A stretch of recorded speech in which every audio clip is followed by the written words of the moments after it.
Hey up, it's Dave from Chase Classic Cars. What have we got here then?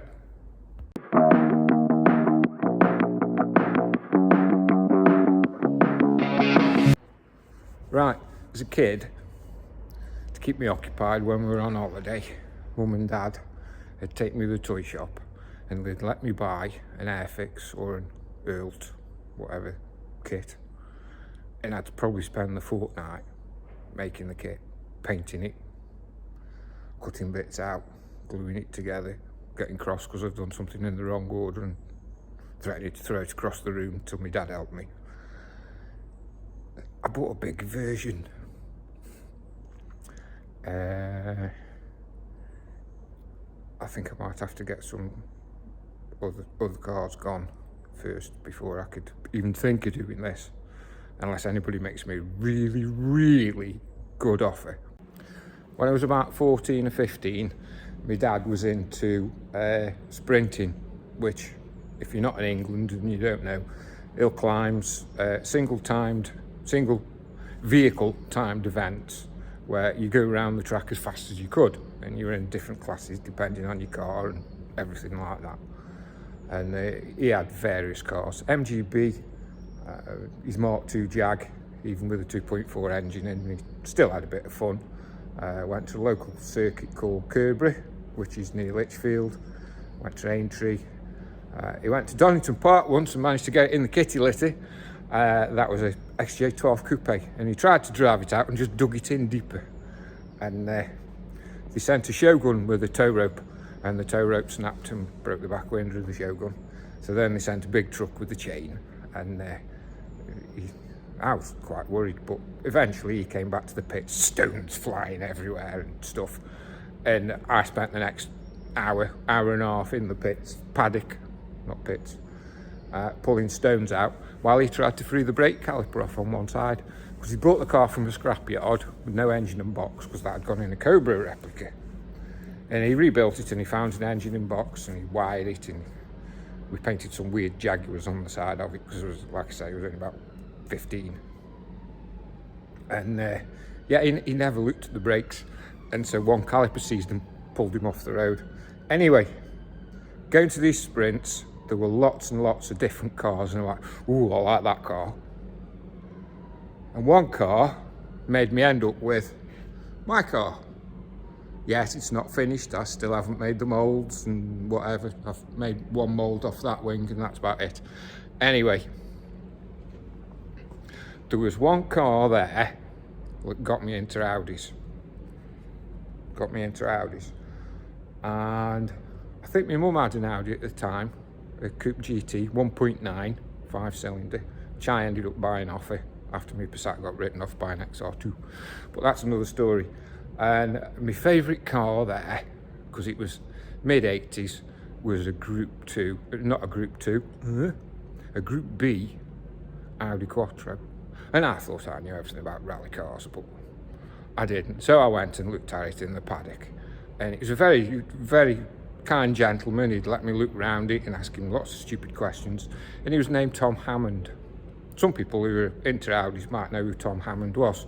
And he was very successful in business and in his track use and things like that. And he'd got an S1 E2 replica, I think it was. I'm assuming it was a replica. I don't know, it might have been a real one back in the late 80s. I suppose it could have been. Anyway, it was awesome. I'd never seen a car leave two sets of 11s before. As he was leaving the line on the slicks, and then that wastegate sound, I thought it was amazing. And after that, I wanted one. And I ended up with a Coupe GT. Not quite the same, but I ended up eventually with a long wheelbase one with a similar sort of engine, an S2, XS2 ABY 20 valve. And I thought, oh yeah, this is the best I'm ever going to get. Yeah, then I went on eBay recently. And on eBay, I found a set of wheels. And I thought, oh, they'll do great for my car rather than those Le Mans, wherever they are, 18s with massive spacers on. And I looked at the advert and I thought, they're perfect, just what I want. Brand new, set of very, very wide compromotive wheels.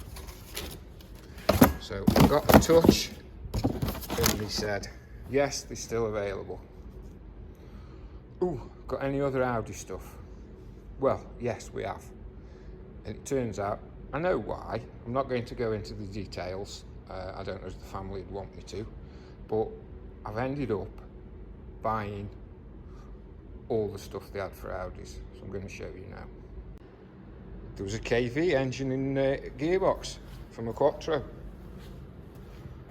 I think I've got 3 gearboxes already. I've got a couple of KVs. Another one won't hurt. I need some spares for my KV. They might do off this one. Then there was a 6-speed gearbox. Yeah, I know it's missing the spider thing and the linkages, but we can sort that out. Then there was an ABY 20-valve engine like in my car. And it is an ABY, I have looked. And even though they've been storage for a long time, they both turn over by hand and they do a good whoop whoop. They've got some good compression going on. It's not complete. I think there's bits of wiring missing. There's no ECU, and I don't think I've got a spare. It has got part exhaust.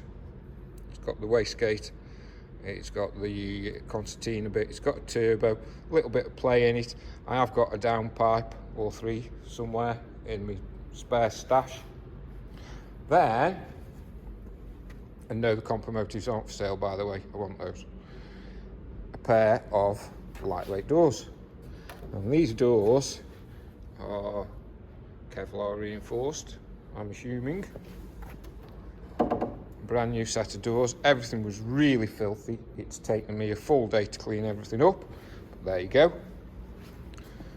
Then a brand new full roll cage. Some new, some used spotlights and some brackets. This next bit might give the game away a little. And it's not complete, unfortunately. But there is a very noisy part of an inlet. A left-hand drive steering rack. 2 fuel pumps. 2 fuel pumps needed for a very good reason. When we unloaded, my friend looked at this and said, ooh, that's something to do with fuel pumps. I had a better look when I saw the splines. And then I've had to Google it. It is a steering ratio multiplier, 1.5 to 1. Never seen them before, I had to look it up. Some other bits of pipe work, left-hand drive steering rack. Absolutely enormous heavyweight manifold. It's a nice job inside there, look. A few other bits and pieces. Some suspension pieces, look a bit battered though. Yeah, full cage, the rest of the cage is in that box. I'm not showing you the number plate. And then there's more.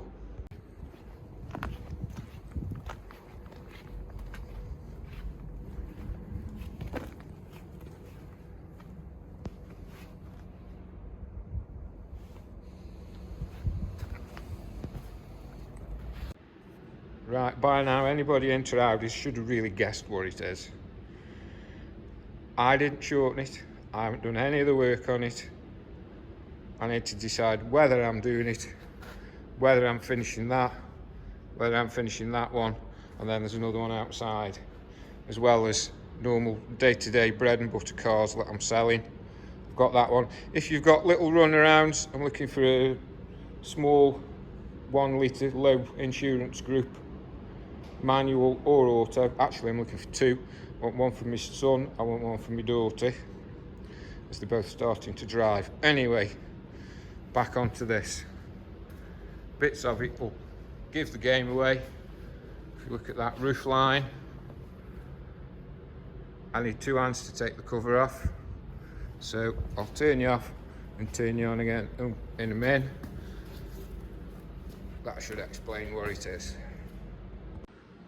It's a big pile of bits that sort of resembles what was once a car. It was a normal Coupe Quattro, right-hand drive. I'd actually supplied it to the gent who's done this to it.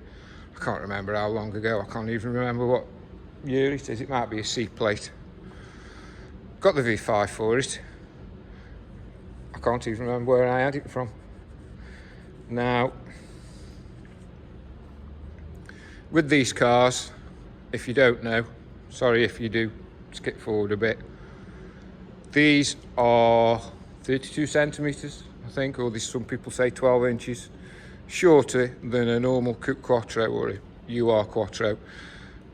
Audi were campaigning long wheelbase cars, and drivers said they didn't like the handling, they didn't like the windscreen angle, the sun was glaring off the dash or the windscreen or something like that. So Audi had a great idea. Let's take a Quattro, let's cut it behind the B-pillars, let's put a coupe-ish back profile on it, and let's put a saloon front profile on it. So these cars, correct me if I'm wrong, started off, the front part was a two-door Audi 80 saloon. I think they might have called it the GTE. So the roof angle is different than on my white one, as you can see there. And chaps found the correct one. He's cut the old roof off, he's cut the old pillars off, and he's started to weld it back on. He's cut some out of the floor. As you can see there, it ain't finished. It's had the underseal taken off in various different ways. It's had the bulkhead cut out at the back. It's had the fuel tank removed. They didn't tell me where the fuel tank was. I suppose it got thrown away or sold or something. It's had the rear quarters cut off. And these are carbon Kevlar rear quarters that have to be bonded on. I'm not taking that off, it took long enough to get it on. It can stay on for now. It was on a rotisserie, but it had to be moved out of storage pretty quickly. So they took it off. It is on a trolley.